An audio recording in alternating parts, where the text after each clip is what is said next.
Hello and welcome to another episode of India. Hola y bienvenidos a otro episodio de India y la Izquierda Global. Si eres nuevo en el programa, no olvides suscribirte. También puedes considerar hacerte miembro de YouTube, mecenas o donar una pequeña cantidad utilizando el enlace en la caja de descripción. Pero como mínimo, mira el programa, dale a me gusta, compártelo y comenta.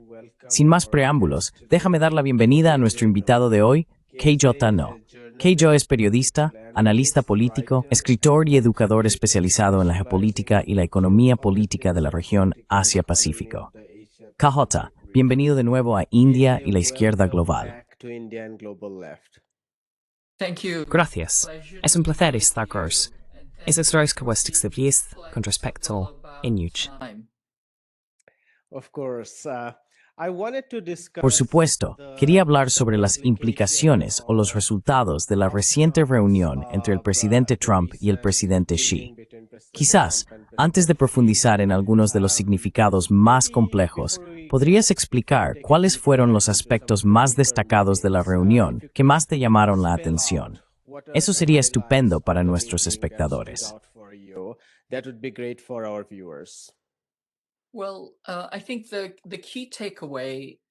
Bueno, creo que la conclusión clave es que Estados Unidos cedió. Y ya sabes, en la izquierda nos recordamos a nosotros mismos no decir mentiras ni reclamar victorias fáciles, porque no existen victorias fáciles. Pero esto parece una caída clara, no un knockout, pero sí una caída. Es realmente el momento en que el matón se da cuenta de que ya no puede intimidar a nadie más. Concretamente, Estados Unidos había impuesto sanciones por el fentanilo, amenazaba con imponer más controles a la exportación, la llamada regla del 50%, y con aumentar el número de entidades sancionadas. También había aplicado esas tarifas portuarias exorbitantes, junto con muchas otras medidas coercitivas, y en esencia retiró todas ellas.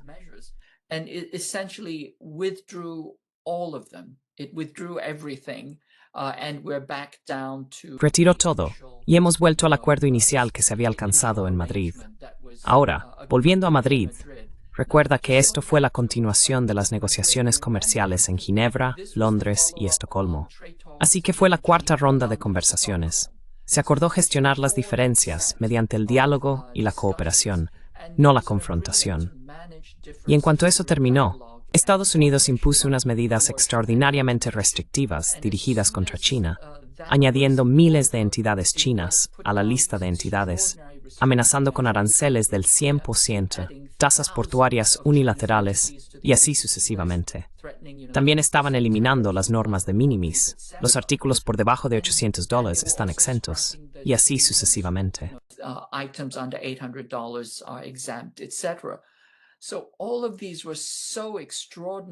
Todas estas medidas fueron tan extraordinariamente agresivas que China contraatacó y lo hizo con fuerza. No se enfadaron, simplemente respondieron de la misma manera. Se trataba de los controles sobre los elementos de tierras raras que habían estado amenazando, los cuales también incluían controles secundarios y restricciones sobre el equipo de procesamiento, y así sucesivamente. Muy parecido a lo que Estados Unidos ha estado haciendo con su ley CHIPS y otros controles. Cuando eso ocurrió, Estados Unidos se quedó atónito. Realmente lo estaban. No solo parpadearon, sino que se quedaron conmocionados. Se podía ver la desesperación, y por eso retiraron su jugada.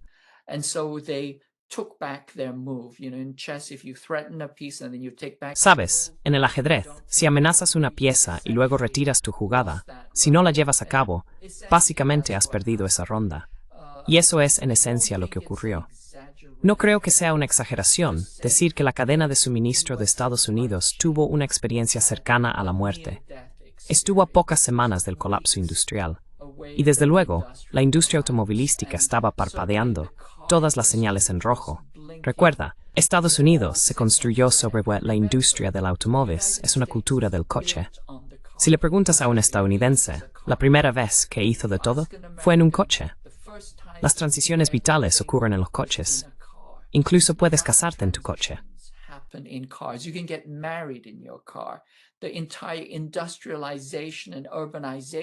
Toda la industrialización y urbanización de Estados Unidos se diseñó en torno a los coches.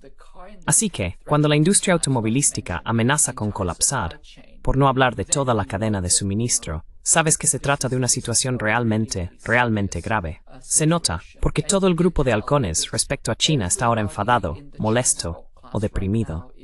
Michael Froman, ya sabes, el pez gordo del principal think tank del Estado Profundo, el CFR, está furioso.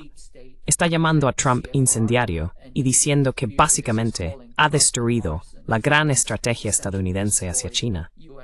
Así que están muy enfadados. Y cuando el Estado Profundo está furioso, sabes que las cosas van en la dirección correcta.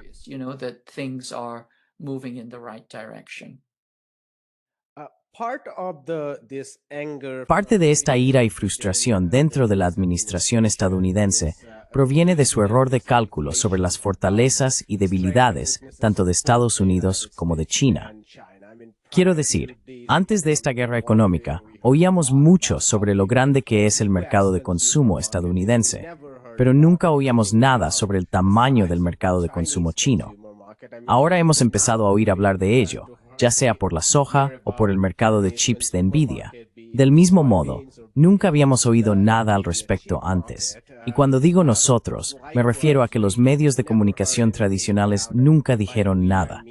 Por supuesto, quienes lo hemos seguido de cerca ya lo sabíamos.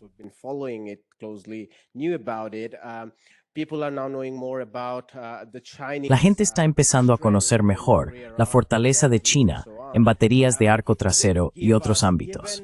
Si pudiera contarnos, ya que la mayoría de los analistas, y creo que con razón, califican esto como una distensión táctica más que como un reajuste estratégico, es decir, en términos sencillos, una tregua a corto plazo más que una reparación a largo plazo de la relación. De cara al futuro, ¿cuáles son las fortalezas y debilidades estructurales tanto de Estados Unidos como de China cuando compiten entre sí? Creo que eso sería útil.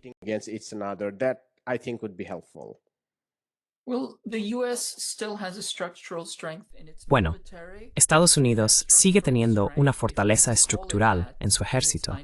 Tiene una fortaleza estructural, si podemos llamarla así, en su sistema financiero. Posee casi un monopolio sobre el sistema financiero global, y es una economía altamente financiarizada.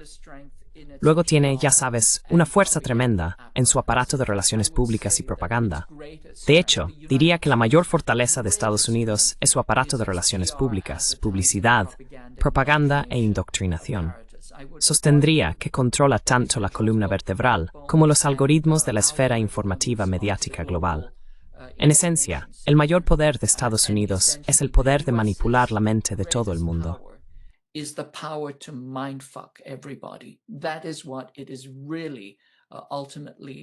Eso es lo que es en realidad. En última instancia, ya sabes, ese es su gran superpoder. Pero en cuanto al error de cálculo, Estados Unidos ha cometido un error profundo y fundamental con respecto a los aranceles, porque los aranceles no son una amenaza para China. Básicamente, hay que entender que China exporta bienes a Estados Unidos, y Estados Unidos exporta papel a China, exporta dólares a China. Ese es el desequilibrio comercial, y Estados Unidos siempre asumió que, por tener un gran mercado de consumo, tenía la ventaja que China dependía de él. Esto es absolutamente erróneo, porque el dinero es fungible, el papel moneda es fungible, pero los bienes rara vez lo son, salvo en ciertas circunstancias, ¿verdad?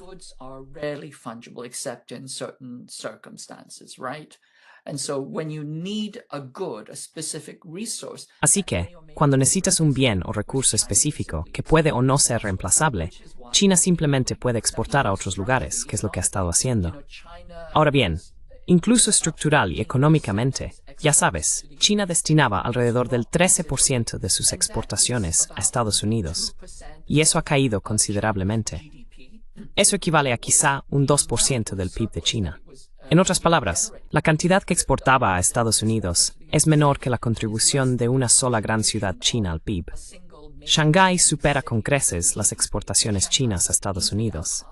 Así que, desde ese punto de vista, si hicieras las cuentas, no hablo de matemáticas complicadas, verías que no es algo tan relevante.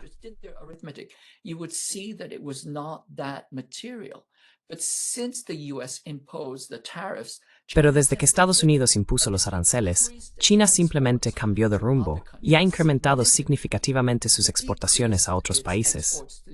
Ha reducido sus exportaciones a Estados Unidos y su superávit comercial ha aumentado, mientras su economía sigue funcionando con fuerza. Eso demuestra que Estados Unidos no es un factor determinante aquí. No tenía la fuerza que creía tener con la amenaza arancelaria. Y ya sabes, aranceles del 100%, del 145%. Eso es un disparate absoluto. Pero también debemos recordar que esta guerra arancelaria comenzó con la primera administración de Trump y se planificó en 2 fases.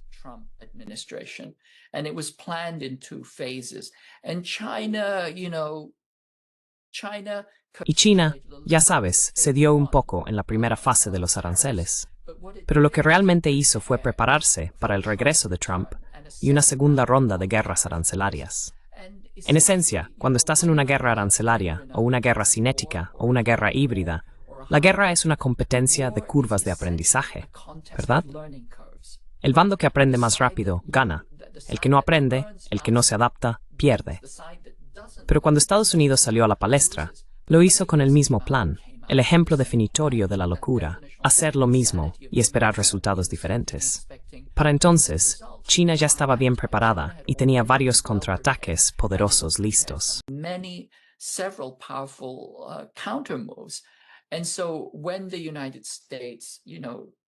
Y así, cuando Estados Unidos salió golpeando con sus aranceles, esta vez aún peor, porque eran aranceles indiscriminados, disparando a todo el mundo, incluidos todos sus aliados, China simplemente se agachó y respondió con rapidez. Se agachó y luego puso a Estados Unidos en una llave de estrangulamiento, y esa llave fue con los elementos de tierras raras. Estados Unidos tuvo que rendirse muy pronto. Quiero decir, literalmente, fue una experiencia cercana a la muerte. Y si quieres que te explique por qué los elementos de tierras raras son insustituibles, también puedo hacerlo.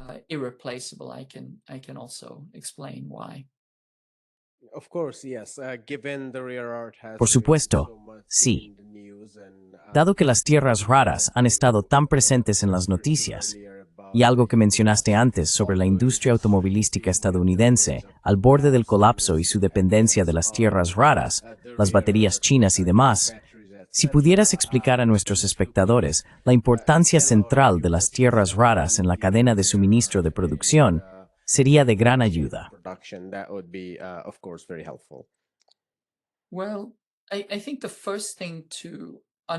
Bueno, creo que lo primero que hay que entender es que Besson cree que la ventaja china en tierras raras durará solo 1 o 2 años.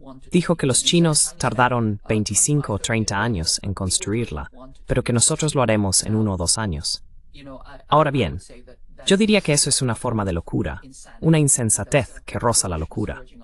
La razón es que China no tardó 30 años, sino en realidad 5 décadas, en desarrollar su sistema de elementos de tierras raras. Su refinado industrial y la producción de estos elementos se remonta a 1972. Y lo primero que hay que entender sobre los elementos de tierras raras es que tienen propiedades únicas.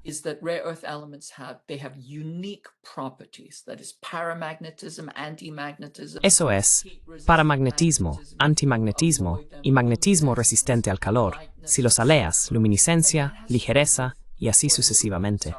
Y eso tiene que ver con lo que se llama, química básica, la estructura orbital del bloque F de las capas electrónicas. No existe ninguna tecnología en el planeta que nos permita manipular de manera significativa esas capas electrónicas o imitar sus propiedades. En otras palabras, se necesitan esos elementos, a diferencia, por ejemplo, de los chips, que sí se pueden desarrollar. Por lo tanto, la única manera de obtener elementos de tierras raras es extraerlos, refinarlos y procesarlos. También se podrían reciclar a partir de componentes existentes, pero eso es en realidad muy difícil debido a la forma en que están fabricados. No son fácilmente reciclables.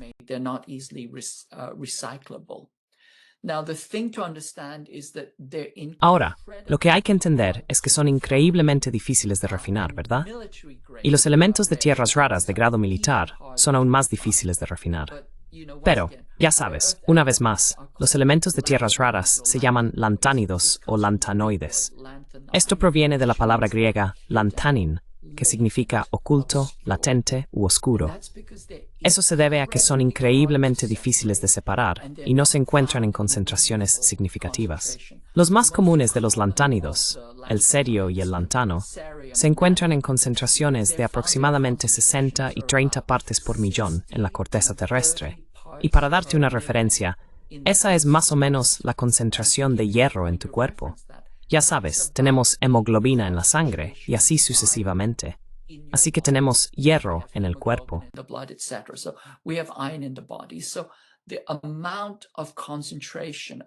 Así que la concentración de elementos de tierras raras en la corteza terrestre es aproximadamente la misma que la concentración de hierro en el cuerpo humano. Esos son los más comunes. Los más raros tienen concentraciones tan bajas como un 1% de esas cifras. Refinar una cantidad utilizable de metal a partir de esos niveles de concentración es como construir un coche refinando cadáveres humanos o plasma, o como intentar construir una casa con ladrillos hechos del barro que lavas de tus vaqueros. Cada vez que lavas tus vaqueros, hay un poco de barro, ¿verdad? Quiero decir, si lo hicieras lo suficiente, si lo refinaras lo suficiente, teóricamente podrías construir una casa, pero es increíblemente complejo, increíblemente repetitivo e increíblemente intensivo en energía.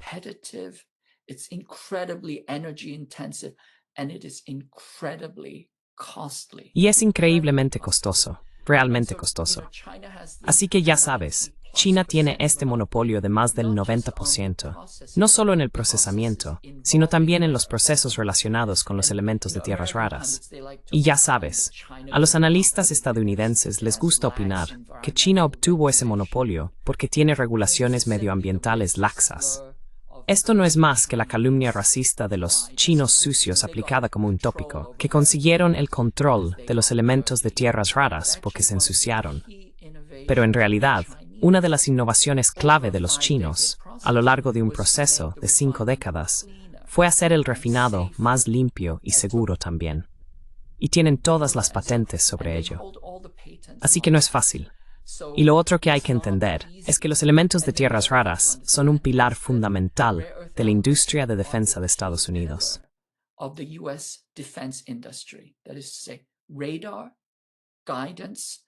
Es decir, el radar, la guía, la navegación, la adquisición de objetivos, la interoperabilidad entre armas conjuntas, todo el campo de batalla en red, dependen de imanes, láseres y componentes electrónicos relacionados con los elementos de tierras raras.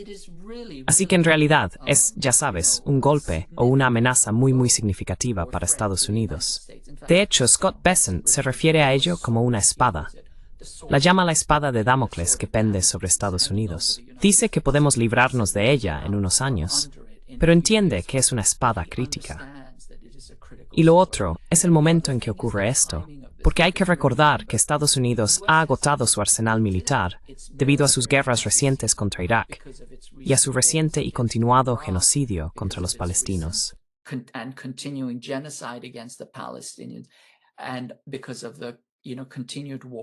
Y debido a la guerra continua en Ucrania, está agotando su arsenal. Y para reconstruirlo, todos esos sistemas necesitan elementos de tierras raras, desde cientos de libras hasta toneladas, según la plataforma de armas. Y simplemente no tiene las reservas ni siquiera la cadena de suministro. Por eso resulta tan amenazante. Pero lo otro que hay que entender es que Bessent y muchos analistas parecen pensar, simplemente nos reindustrializaremos. Tú y yo sabemos que eso no va a ocurrir, ¿verdad? No es posible, porque Estados Unidos se ha desindustrializado durante 50 años. Durante el mismo periodo en que China se industrializaba, Estados Unidos se desindustrializaba durante más de medio siglo. Y conocemos la lógica de esto.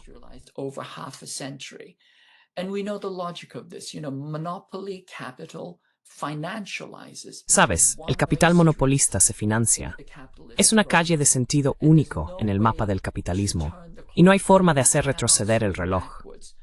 No puedes nadar a contracorriente, contra el tiempo, contra la marea, a menos que Estados Unidos haga lo que hizo China, ¿sabes?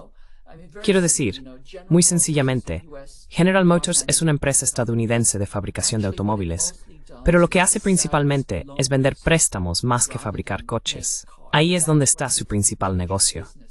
Compras un ordenador Apple y te ofrecen un plan de pago a plazos. En Estados Unidos, si compras un burrito, un bocadillo enrollado, te preguntan si quieres pagarlo en 4 cómodos plazos, ¿verdad?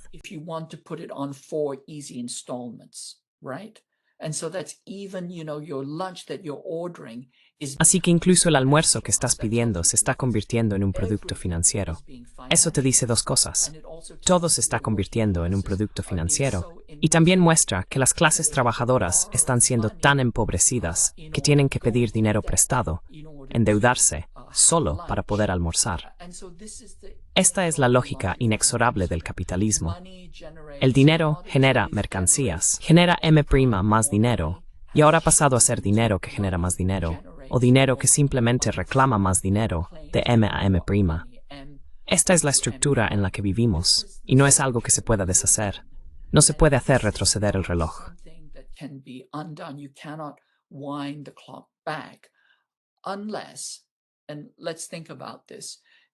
A menos que, y pensemos en esto, ya sabes, la gente dice, quiero decir, pensemos en China. Lo que hizo China fue implementar elementos del capitalismo de mercado para vencer al capital en su propio juego. Ahora la pregunta es, ¿puede el capitalismo estadounidense implementar el socialismo para competir con China? Porque eso es lo que tendría que hacer si quiere reindustrializarse. Y técnicamente, sí. Por supuesto, sabemos, como dijimos, que las corporaciones monopolísticas no compiten en los mercados, planifican. Y esa planificación es similar a lo que podría ocurrir técnicamente en un sistema socialista planificado. Pero por desgracia, lo que planifican, o más exactamente, lo que traman, son cosas indeseables. Producen males sociales.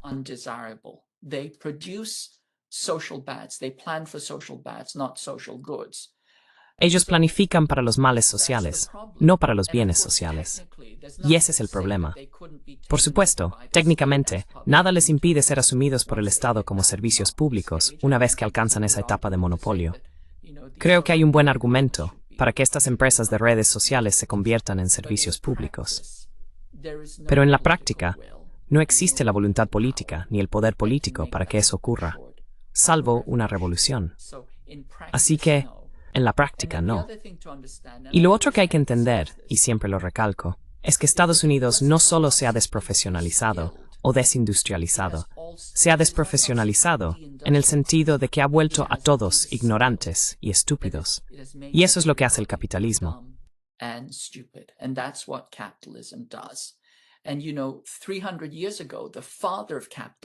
Y ya sabes, hace 300 años, el padre del capitalismo, Adam Smith, predijo esto. Habló de la mutilación mental causada por la división del trabajo bajo el capitalismo. Dijo que una persona se volvería tan estúpida e ignorante como es posible que un ser humano llegue a ser. De eso advirtió, ¿verdad? Y recientemente hemos visto estas estadísticas. El coeficiente intelectual ha bajado. Desciende aproximadamente 1 punto cada 4 años. Solo el 5% puede hacer lo que el 25% podía hacer en 1994. Cuando enseño en una universidad o en un posgrado, lo veo. La escritura, el razonamiento, los niveles de alfabetización bajan cada año. Se puede ver este tipo de pérdida de habilidades, esta creación de una población de personas mal educadas e ignorantes.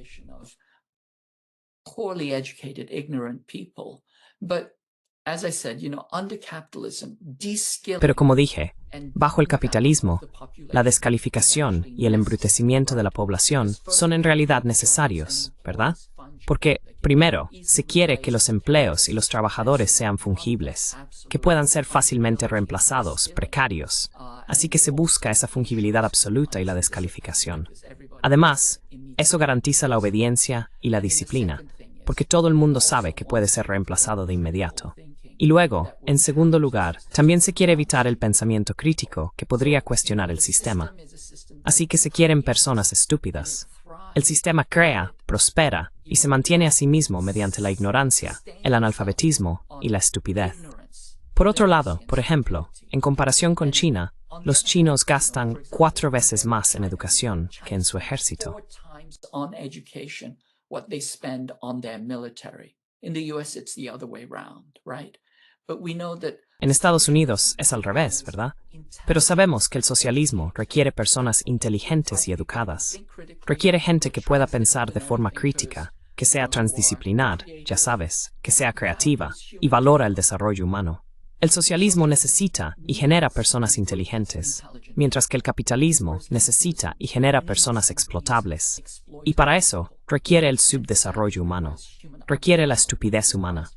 Necesita que la gente esté desposeída de poder, intimidada, explotable y fácil de abusar. Y por eso ya sabes, esa es la contradicción fundamental. Y eso es algo que personas como Besant o Fromm nunca abordarán. Así que sí, no va a suceder en 1 o 2 años, y dudo que ocurra siquiera en 5 o 10 años. and I doubt that it's even going to happen in 5 to 10 years. And do you, what do you think ¿Y could cuál crees que be podría the ser la response respuesta de of las the élites US gobernantes to ante this, esta derrota? defeat? I mean, in Quiero many decir, ways, en muchos sentidos, Estados Unidos se ha encontrado ahora con un rival económico capaz de imponerle un daño material y económico real. Desde hace quizá un siglo, más de un siglo, no se había enfrentado a un rival así, y esta es la primera vez que realmente lo hace. Esto expone, de manera efectiva, las mentiras del capitalismo estadounidense o del capitalismo neoliberal. La primera etapa de esa exposición ocurrió durante la crisis financiera global, pero yo vería esta fase como una extensión y profundización de aquella crisis. Porque si la crisis financiera global fue, en cierta medida, una crisis financiera, por supuesto vinculada al colapso del mercado inmobiliario, aún así tuvo un enorme impacto en las condiciones materiales de esos propietarios de viviendas. In terms of the material conditions of those homeowners, but nevertheless, this was packaged as a financial crisis. Pero aún así, esto se presentó como una crisis financiera. Esta vez, sin embargo, implicaba comercio, transferencia de tecnología, trabajo, y estamos viendo un aumento de las restricciones contra los visados H-1B. Abarca todo tipo de cuestiones, todos los aspectos de la sociedad y de la economía. Y Estados Unidos fracasó. Es decir, Donald Trump llegó al poder aprovechando el descontento con la globalización y el capitalismo neoliberal, por supuesto, difundiendo mentiras. Y espero que esta vez difundan aún más mentiras. ¿Cuál crees que sería el camino a seguir en lo que respecta a las élites gobernantes? ¿Y cómo deberían responder los ciudadanos estadounidenses a esta crisis?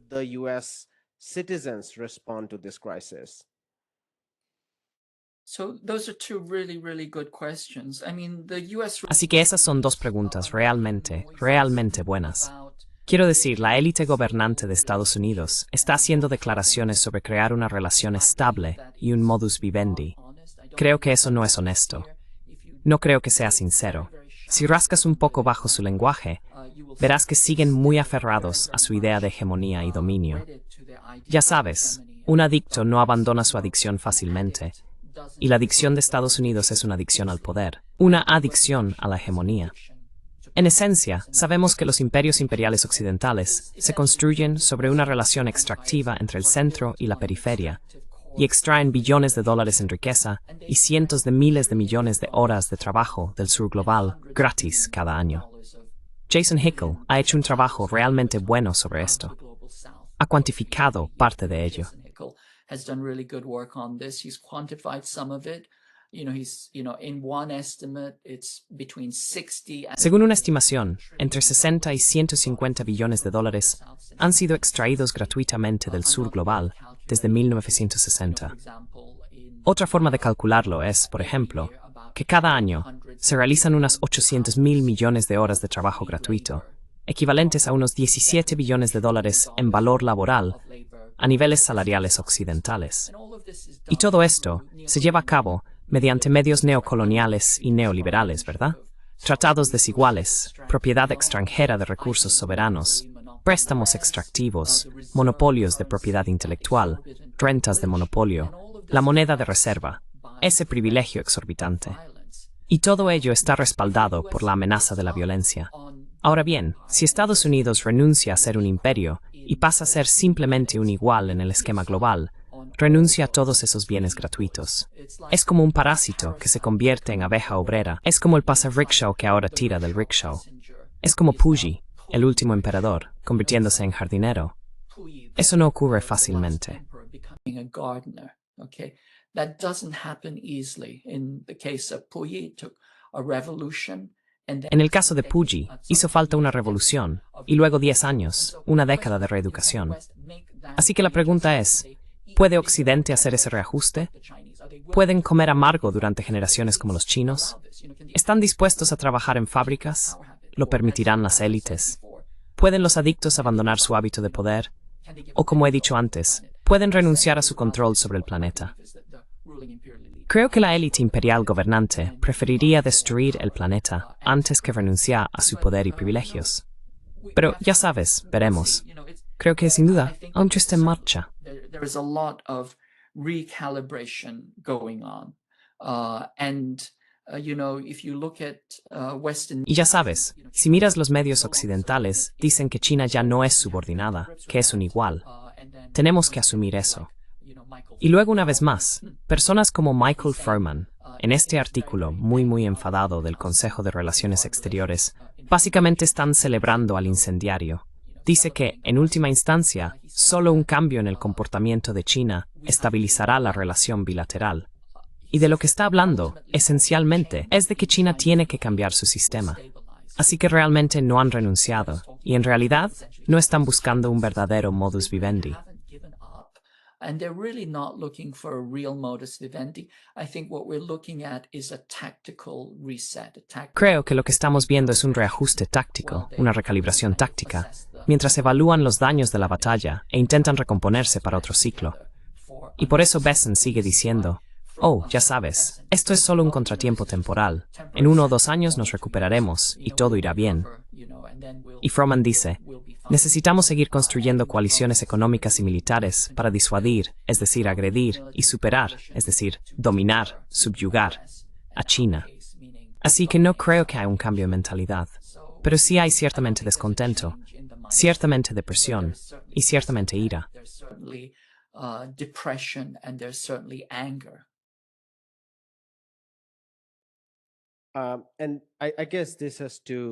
Y supongo que esto tiene mucho que ver con la mentalidad imperial, con esa desesperación por no renunciar a los privilegios imperiales. Quiero decir, también se parece a los privilegios feudales. Pero me llamó la atención lo que dijo el presidente Xi Jinping. Es decir, lo han estado diciendo todo el tiempo, pero él reiteró que la estrategia o el objetivo del rejuvenecimiento chino no es necesariamente incompatible con una política América primero, razonable, con la que se refiere a hacer que Estados Unidos vuelva a ser grande, no en el sentido en que lo dice Trump, sino que el desarrollo genuino de Estados Unidos no es incompatible con el desarrollo genuino de China. Así que no necesariamente ven las cosas como un juego de suma cero.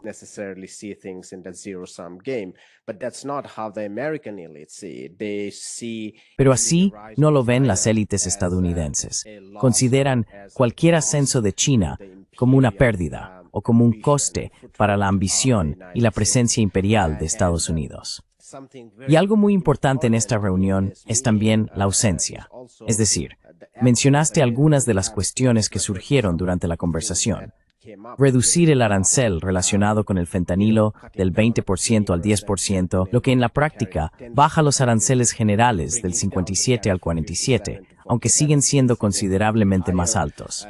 Eliminar algunas de las tasas vinculadas a la industria naviera y también algunas de las restricciones no arancelarias, como mencionaste. Pero al menos una ausencia destacable fue la de Taiwán en esta reunión.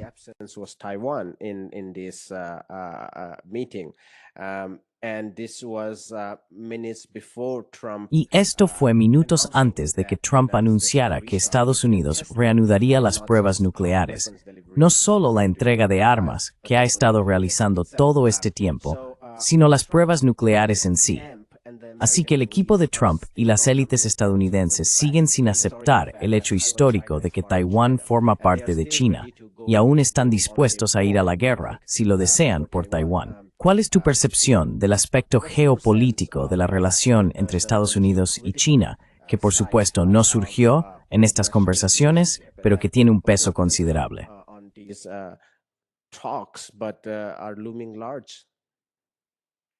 Yes. Once again, this is a very, very, very important. Sí. Una vez más, este es un comentario muy, muy importante. Y ya sabes, una vez más, tienes toda la razón. Las élites estadounidenses ven su relación con China como un juego de suma cero.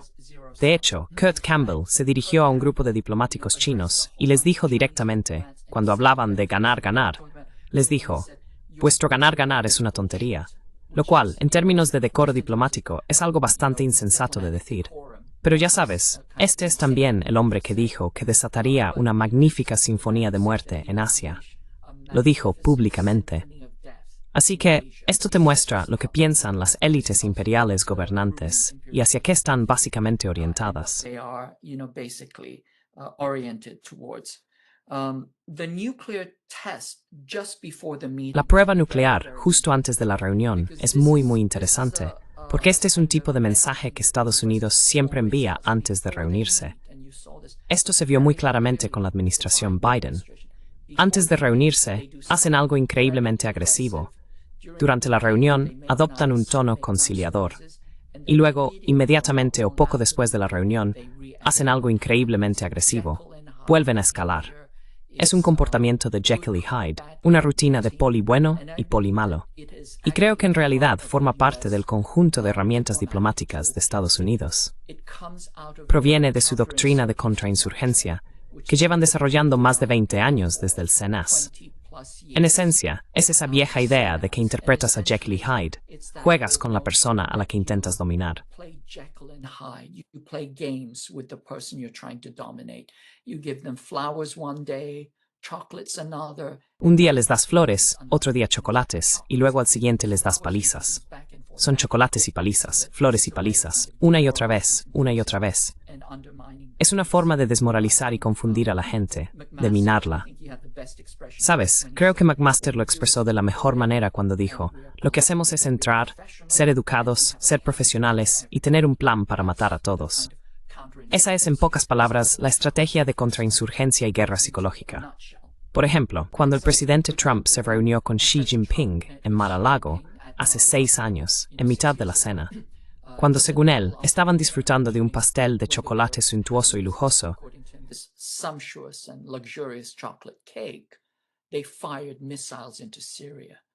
lanzaron misiles sobre Siria y se los susurraron al oído a Xi Jinping. Ya sabes, mientras comía el pastel de chocolate, le dice, acabamos de bombardear Siria. La idea era, ya sabes, hacer que se atragantara con el pastel de chocolate. Y se puede ver un eco de eso. Justo antes de entrar en reuniones con China, dices que vas a reanudar las pruebas nucleares. Ahora bien, el problema con eso es que Estados Unidos, en realidad, ya no es capaz de realizar pruebas nucleares. Al menos no durante años. Simplemente no tiene la capacidad ni la habilidad. Esa constante pérdida de competencias de la que hablé también se ha trasladado a las pruebas nucleares. Y ahora todo se hace mediante simulaciones.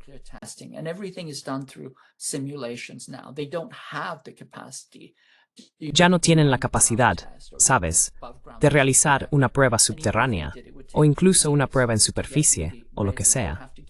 Y aunque la tuvieran, les llevaría años prepararse. Tendrían que sacar a todos sus antiguos ingenieros de la jubilación y hacer que volvieran a trabajar. Pero esto refleja tanto la esquizofrenia como el intento continuo de librar una guerra psicológica, lo cual es otra señal de que no han cambiado su naturaleza. Han sido temporalmente desarmados, temporalmente desungulados. Les han quitado las garras con la amenaza de elementos de tierras raras, pero aún no han cambiado. Y ya sabes, en última instancia, el as final o el último recurso, plus.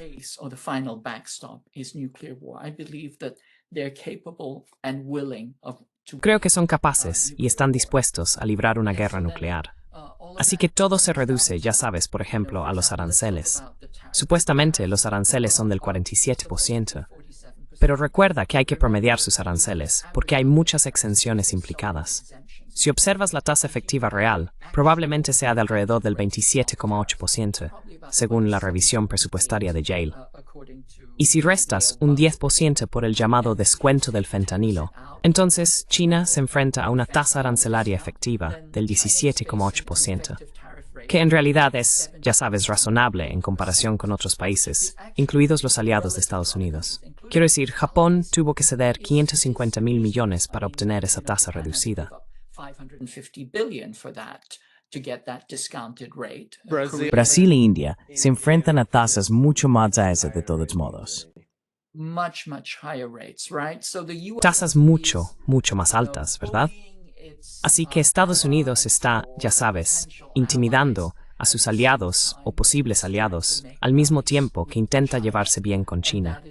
Y eso es, de nuevo, como dije, por la experiencia cercana a la muerte que tuvo con respecto a los elementos de tierras raras.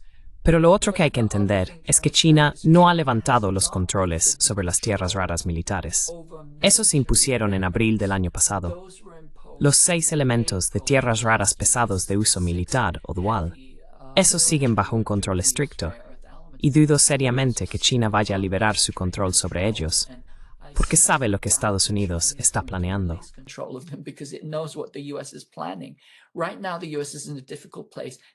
En este momento, Estados Unidos se encuentra en una situación difícil porque ha agotado sus reservas, con 3 guerras, o 2 guerras y un genocidio, y necesita reconstruirse lo antes posible.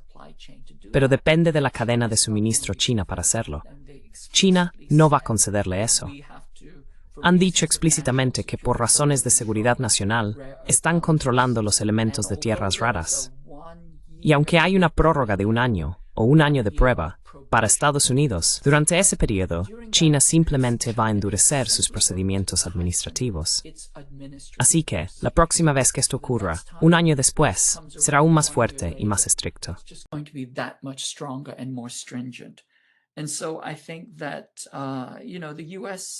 Así que creo que, ya sabes, Estados Unidos está en una posición débil. También se puede ver que China está ejerciendo presión sobre los vasallos y aliados de Estados Unidos. Norinco es una empresa china de municiones. A veces la llaman el McDonnell Douglas de Asia. Básicamente es el intendente asiático de la guerra de Ucrania. Y los chinos les han impuesto sanciones. No creo que esas sanciones se hayan levantado, ni que se vayan a levantar, porque colaboraron con Estados Unidos para sancionar a China. Así que Hanwha, la empresa coreana de municiones, está en serios problemas, al igual que las filiales estadounidenses.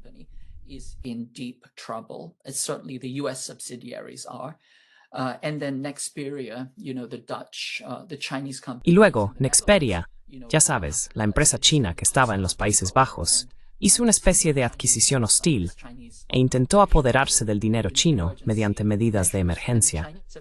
Y los chinos básicamente les han dicho que se vayan al diablo.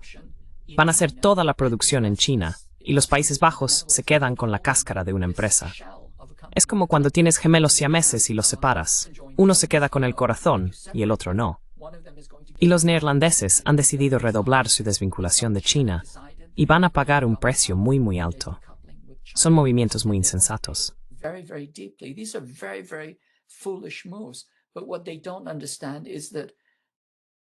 Pero lo que no entienden es que cuando el matón se frustra, va a desquitarse primero con sus compinches. Si no puede intimidar al objetivo principal, intimidará al compinche. Así que ahora les va a tocar a los neerlandeses y también a los demás aliados.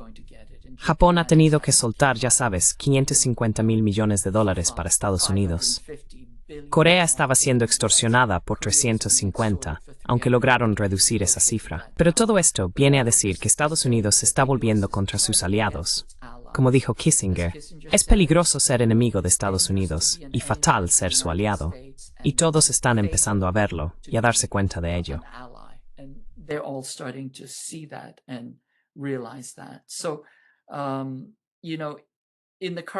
Así que, ya sabes, en este momento hay una especie de reajuste táctico, pero creo que el derramamiento de sangre no ha terminado.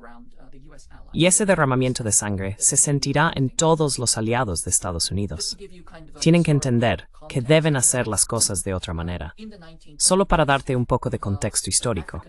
En la década de 1920, la comunidad afroamericana construyó una ciudad próspera que a menudo se conocía como Black Wall Street. Allí había hospitales afroamericanos, bufetes de abogados, médicos y dentistas.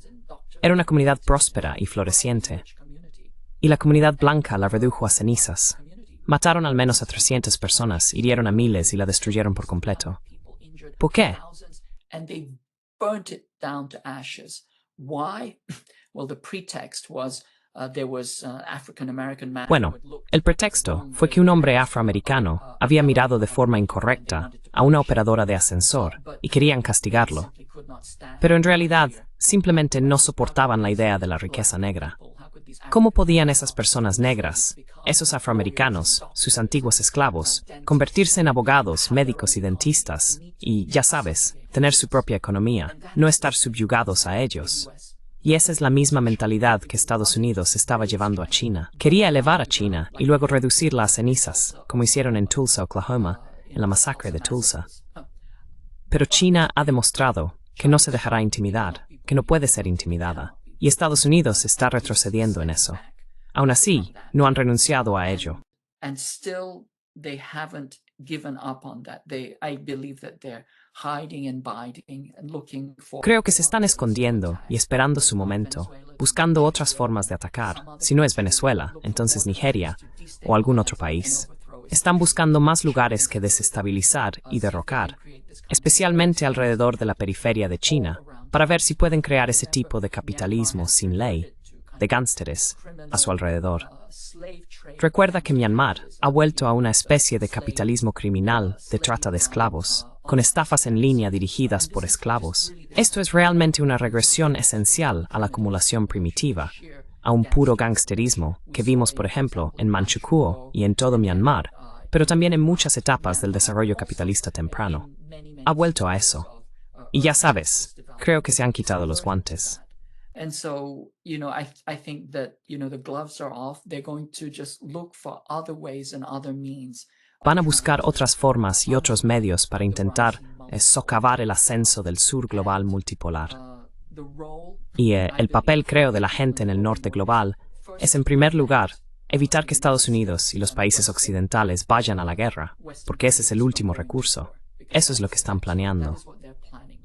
Y luego la segunda cuestión, que es más sutil pero más difícil, es que tienen que desmagnetizar y descolonizar sus mentes, porque Estados Unidos considera la mente como un campo de batalla. Ven lo más importante como tener dominio narrativo, de modo que puedan empezar a... necesitas dominio informativo o dominio narrativo antes de poder involucrarte en una guerra cinética.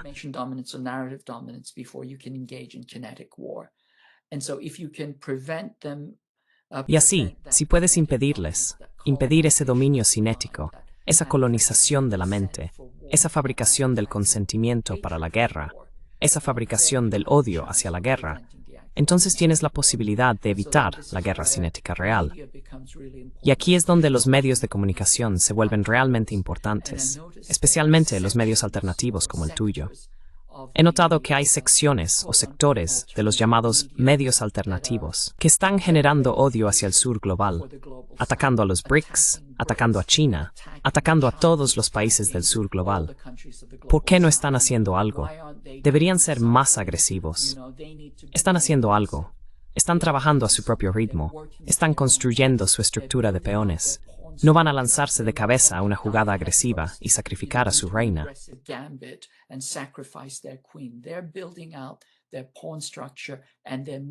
Están desarrollando su estructura de peones y avanzándola lentamente.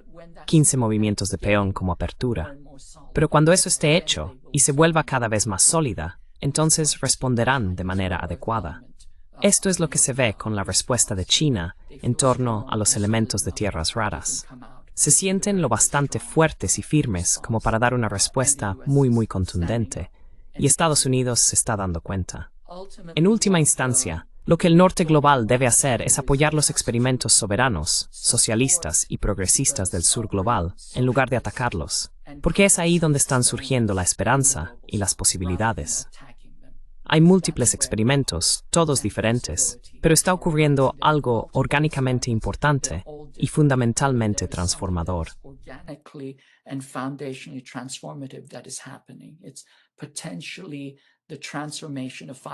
Es potencialmente la transformación de 500 años de colonialismo e imperialismo occidentales. Esa es una posibilidad optimista. Pero si, desde Occidente, simplemente te unes y colaboras, y acabas repitiendo los tópicos de la CIA y del Departamento de Estado, entonces sin duda eres parte del problema, no parte de la solución. En última instancia, creo que lo que Occidente necesita hacer es cambiar su sistema. Como dije, un sistema socialista desarrolla a los seres humanos. Un sistema capitalista los explota. Así que lo que el norte global necesita hacer es dejar de mentirse a sí mismo, dejar de engañarse. Y las personas del norte global deben cambiar su sistema de cualquier manera posible, empezando por negarse a aceptar las mentiras y a repetir las narrativas propagandísticas diseñadas para derrocar movimientos posibles y prometedores del sur global. Promising movements of the global south.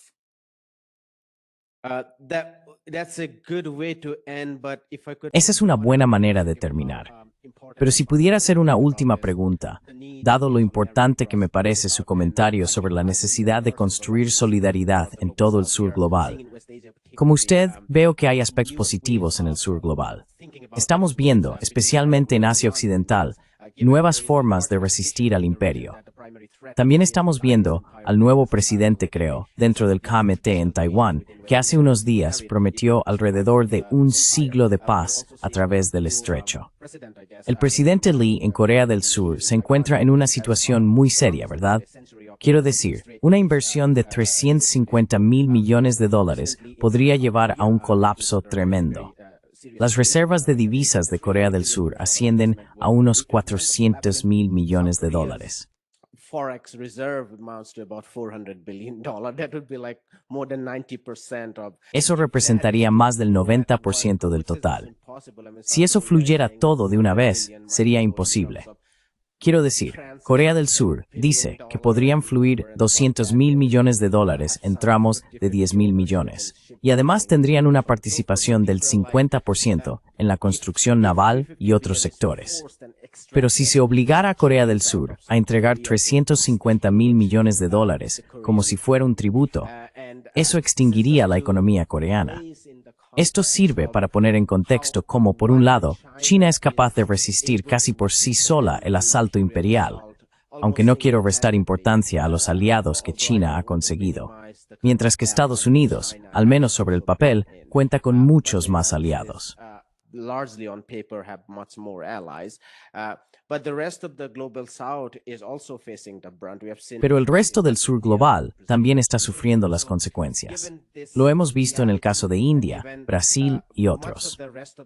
Dada esta realidad, y dado que gran parte del mundo no occidental no cuenta con las fortalezas de China, es aún más importante conectar, y como dijiste en nuestro último programa, construir solidaridad para resistir el núcleo imperial.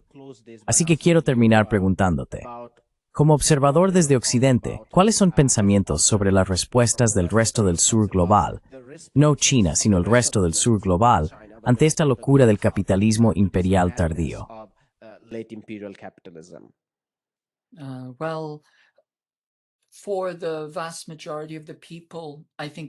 Para la gran mayoría de la gente, creo que la máscara se ha caído. Si alguna vez estuvo intacta, ahora ven a través de ella. Ven la bancarrota fundamental del sistema imperial y su pretensión de universalidad. Recuerda que Occidente siempre ha reclamado ese tipo de universalidad de su moral y de sus estándares en todo el mundo, y afirmó, ya sabes, el fin de la historia. Ahora, China rompió con eso porque se desarrolló en sus propios términos.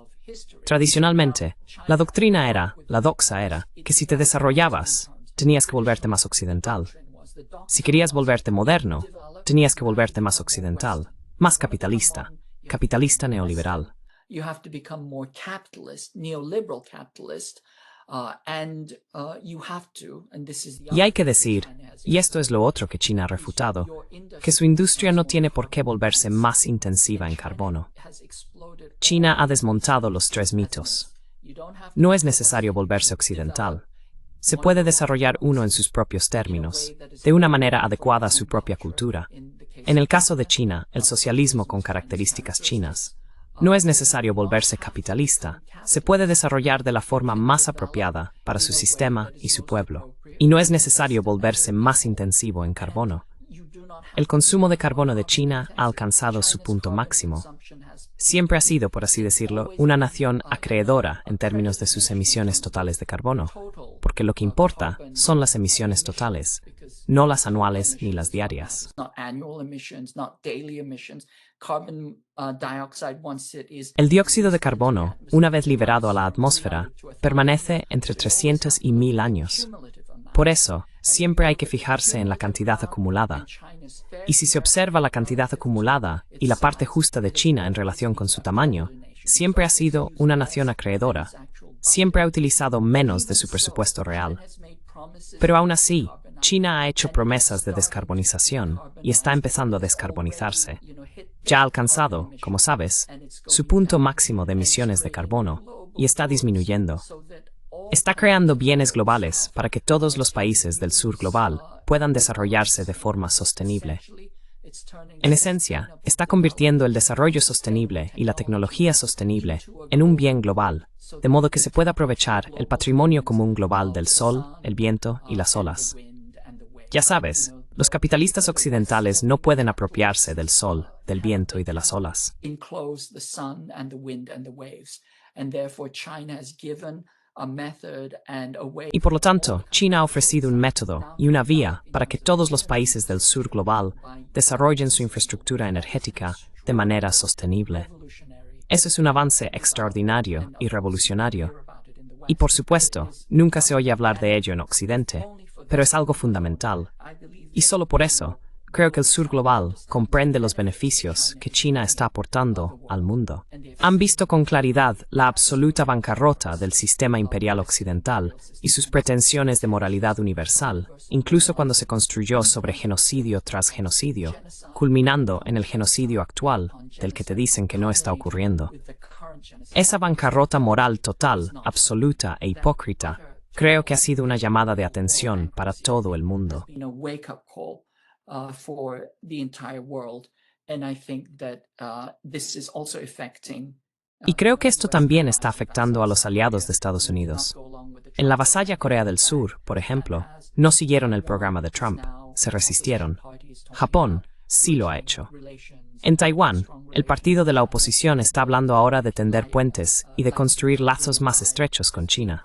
El DPP y figuras como William Lai han sido criticados en los medios occidentales por ser imprudentes y, ya sabes, un tanto imprevisibles. Así que podemos ver que incluso entre los vasallos occidentales, el mensaje está cambiando y la gente empieza a comprender las cosas de una manera completamente distinta. Creo que hay esperanza y optimismo simplemente por los cambios transformadores que están ocurriendo en el sur global, impulsados y cohesionados por el ejemplo de China. Strongly held together by China's example. Rödhamusismeka hata, ausumasa fascinante vid a very thword the narthikinisofa. Muchas gracias, Pimempo. Thank you. Gracias. Siempre es un placer. Hi, my name is Ayushman. Hola, me llamo Ayushman. Junto con Mudyar Jyotishman, hemos creado esta plataforma. Durante los últimos 2 años, hemos intentado generar contenido para las fuerzas de izquierda y progresistas. Hasta ahora, hemos entrevistado a economistas, historiadores, comentaristas políticos y activistas. Si te ha gustado nuestro contenido y quieres que construyamos un archivo para la izquierda, tengo 2 peticiones para ti. Por favor, considera hacer una donación a la causa. El enlace está en la descripción de abajo, y si no puedes hacerlo, no te sientas mal. Siempre puedes dar me gusta y compartir nuestros vídeos con tus camaradas. Por último, no olvides pulsar el botón de suscribirte. Forget to hit the subscribe button.